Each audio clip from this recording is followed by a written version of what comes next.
이런 사람이 아프다. 국력이 낭비가 되는 거죠. 어떤 만성 피로 같은 것이 없어지는 느낌이라서 하루에 활력이 좀 생기고 공부라든지 취미 생활이라든지 조금 더 편하게.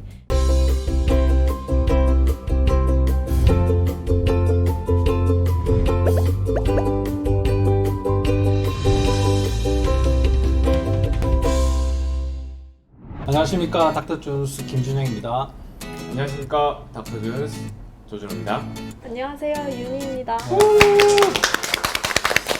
오늘은 이렇게 특별히 게스트 한 분을 모셨는데요. 지금 대학교 1학년이죠? 네. 대학교 1학년에 지금 이제 재학 중이고 몸이 학교 다니면서 너무 안 좋아져가지고 병원을 다니기 위해서 또 몸이 안 좋으니까 또 휴학을 하고 병원을 다니기 시작을 한 대학교 1학년 새내기를 게스트로 모셨습니다. 이게 항상 공부한다고 힘들기 때문에 대학교 1학년 생활을 즐겁게 보내고 싶은데 그게 잘 안 되고 또 저희가 이제 생각했던 여러 가지 대학 생활들이 있을 거 아니에요. 거기 이렇게 충족하지 못하니까 이 학교를 이제 그만둬야지 되겠고 쉬고 싶은 이런 생각이 많이 드는 그런 수험생 부모님들 또 이제 막 그 시험을 마친 분들 이게 좀 도움이 될 만한 영상을 오늘 좀 소개해 드리려고 합니다. 처음에 있었던 여러 가지 증상들 있잖아요. 네. 그걸 한번 설명을 좀 해주세요. 이제 공부를 하다 보면은 아무래도 책상에 오래 앉아 있게 되고 하다 보니까 허리도 아프고 목도 아프고 그리고 공부를 하고 취미 시간을 잘 즐겨야 되는데 밤에 수면 패턴이 불규칙하다 보니까 잠을 잘 못 자서 낮에 일어나가지고 되게 힘든 경우가 많았어요. 네. 밤에 잠은 잘 잤어요? 밤에 잠을 잘 못 자죠. 아무래도 잠이 드는 것도 늦게 들었지만 잠을 자면서도 중간에 여러 번 깨고 그랬던 적이 많았던 것 같아요. 그러니까 이런 걸 꼭 체크를 해봐야지 되는데 일이 있어서 못 자는 건지 자려고 누웠는데 잠을 못 자는 건지 그런 게 이제 중요하거든요. 그러니까 지금 어땠었어요 그때는? 자려고 누워서도 잠을 잘 못 자고 사실 그냥 아무 일이 없어도 잠을 못 잔 경우도 있었지만 계속 자면서도 일이 생각나서 깨게 되고 그런 경우도 있었던 것 같아요. 잠도 잘 못 드는데 중간에 자꾸 깨고 이런 증상들이 많죠. 사실 이제 수면의 질이 이렇게 많이 떨어지는 분들이 많은데 이게 이제 공부를 하면서 여러 가지 이제 뭐 버릇 자체가 그렇게 바뀌는 경우들도 있고 또 해야 할 일들이 많으니까 어쩔 수 없이 늦게 자는 패턴이 반복되다 보니까 그 시간에 좀 일찍 자야지 되는 시간에 잠을 쉽게 못 드는 이런 문제들이 계속 생겨요.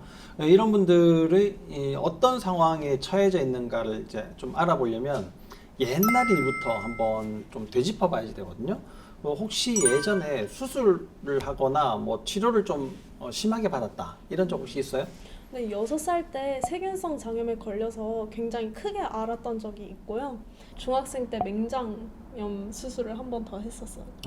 수술을 2번을 일단 네네. 뭐 비교적 간단한 수술이긴 한데 수술을 또 2번 하고 뭐 큰 수술들 아니니까 뭐 그런 것들은 그냥 좀 넘어가도 될 것 같아요. 자, 그러면 이게 이제 잠이 잘 안 드는 경우에는 아까 얘기했다시피 생활 리듬이 깨져서 잘 못 드는 경우들도 있지만 이게 내가 어디 불편하거나 힘들어서 잠을 잘 못 자는 경우들도 있거든요. 그래서 이게 특히나 목, 어깨 이런 게 뻐근하고 불편하고 또 누워가지고 있는데 오랜 시간 한 자세를 하다 보면 허리도 아프고 이래서 잘 못 자는 경우도 있는데 어때요? 그런 것들이 내 수면에 좀 방해를 될 만큼 좀 불편했다. 그렇죠. 아무래도 허리나 목 같은 경우는 하루 종일 앉아 있다가 누우면은 누워 있어도 불편하고 계속 뒤척이게 되고 한 적도 많아요.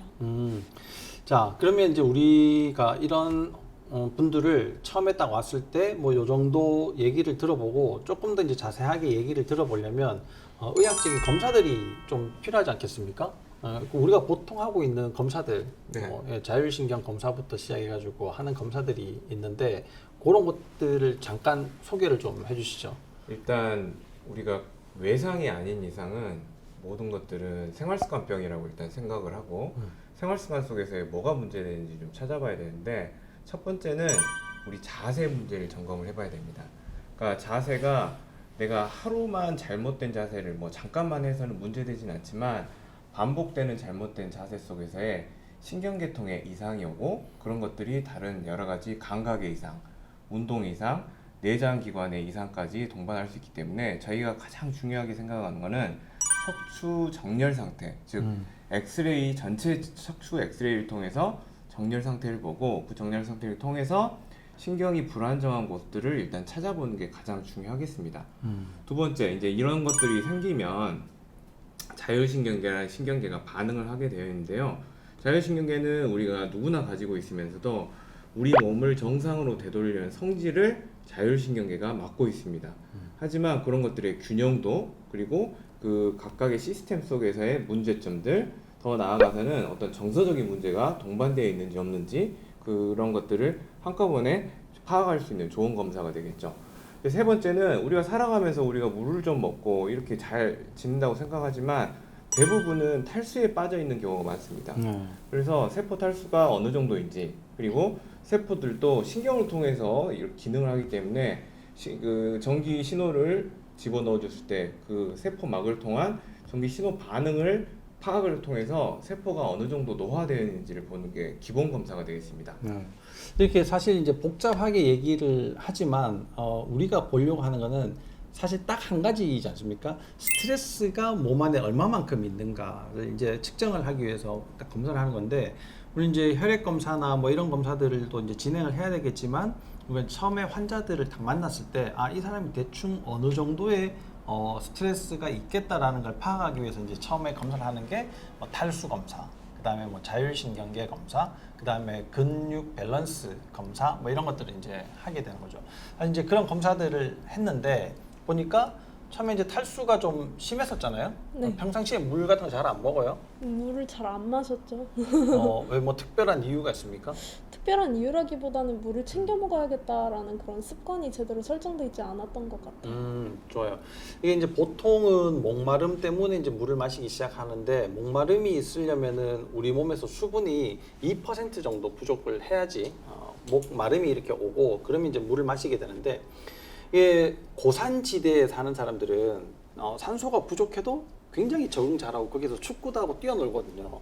그러니까 이게 탈수가 되어 있는 상태 자체가 오래되면 내가 물을 마시고 싶다는 생각이 사실 별로 안 들어요. 이게 이제 제일 첫 번째 문제고, 두 번째는 물을 마시면 뭔가 걸린 듯한 느낌이 들고 이게 좀 거북한 느낌이 들고 이런 게 또 이제 두 번째가 되고, 세 번째는 물을 마실 때, 특히나 식사할 때 물을 같이 마시면 소화에 장애가 되니까 물을 안 마셔요. 그리고 낮에 막 일한다고 뭐 딴 거 한다고 바쁘게 막 다니면서 물 마시는 걸 잊어버리죠. 그렇게 지내다가 또 다음 식사가 되면 또 물을 안 먹고, 그렇게 계속 반복이 되면 문제가 이제 제일 흔하게 드러나는 문제가 변비거든요. 변비.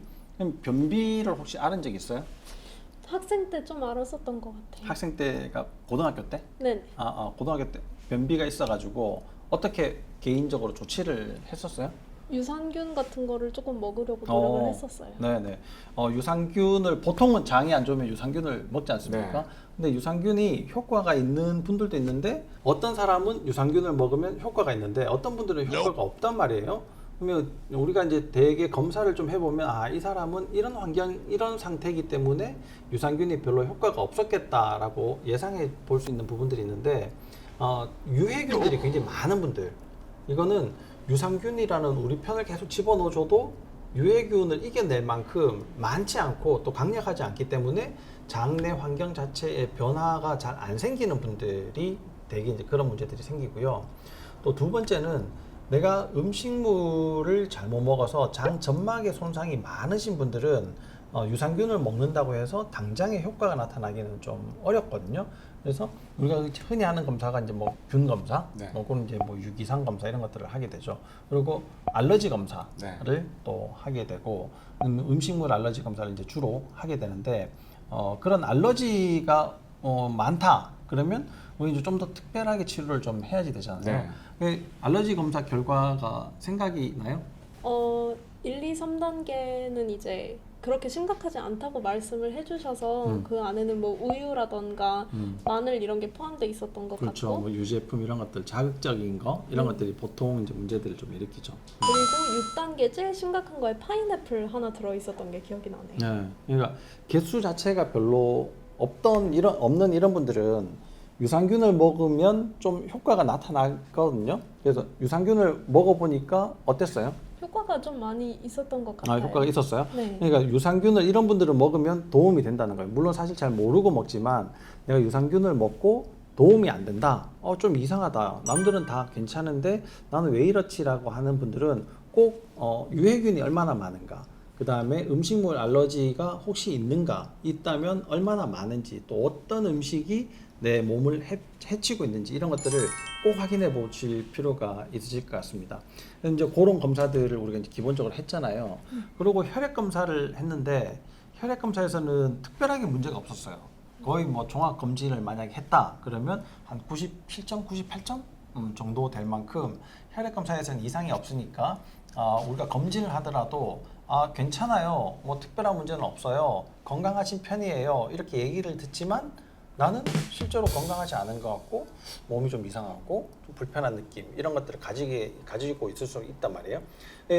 이거를 우리 이제 전체적으로 다시 조합을 해서 분석을 하는 방법으로 다시 이제 검사를 해석을 해봤더니 거기에는 장누수가 좀 의심이 되는 경우였죠, 그죠? 네. 첫 번째가 그렇고 또 심각한 게 혈액 검사에서 탈수가 나왔잖아요. 네. 그렇죠. 그러니까 혈액 검사는 항상 정상을 유지하려고 하는 그런 상태인데 이게 여기에서 탈수가 있다 그러면 몸은 진짜 심한 탈수 상태예요. 그러니까 물을 이제 잘 드시고 또 탈수를 교정하는 치료를 적극적으로 잘 받아야지 된다는 거죠. 이런 기본적인 상태에서 우리가 이제 치료를 시작을 했지 않습니까? 네. 치료를 시작했는데 지금은 상태가 어떠세요? 지금은 처음 병원을 왔을 때보다 많이 나아진 것 같아요. 많이라는 게 한 어느 정도? 뭐 잠은 잘 잡니까? 네, 잠 자는 것도 많이 규칙적이 됐고, 그다음에 그리고 이제 뭐 수면 패턴이랑 목이랑 허리 아픈 게 많이 없어지다 보니까 확실히 뭐 하루에 활력이 좀 생기고, 그다음에 뭔가를 하러 나가는 것도 피곤하지가 않고 뭔가 있었던 만성 피로 같은 것이 없어지는 느낌이라서 공부라든지 뭐 취미생활이라든지 그런 것들을 조금 더 편하게 시간을 많이 투자해서 할 수 있는 상태가 된 것 같습니다. 그러니까 제가 처음에 딱 만났을 때 취미생활이 있다 하길래 뭐냐 물어봤더니 그림 그리기래요. 그림 그리기. 난 만화나 조금 그리나 싶어가지고 그림을 한번 보자 했더니 거의 화가 수준이더라고요. 저도 봤습니다. 예, 그렇죠. 대단하십니다. 네, 그러니까 성적도 좋고 학교 생활도 열심히 하려고 하고 또 재능도 있는데 이런 사람이 아프다. 그리고 만사가 하기 싫다. 이거는 국력이 낭비가 되는 거죠. 엄청난 국력의 진짜 제 인재인데 그런 사람들을 이렇게 이제 좀 살려야 되겠다, 꼭 도와줘야 되겠다 해서 치료를 시작했습니다. 그러면 저희가 어떤 치료를 하게 됐는지 또 어떤 치료를 통해서 이렇게 좋아진 건지는 다음 편에 다시 말씀드리도록 하겠습니다.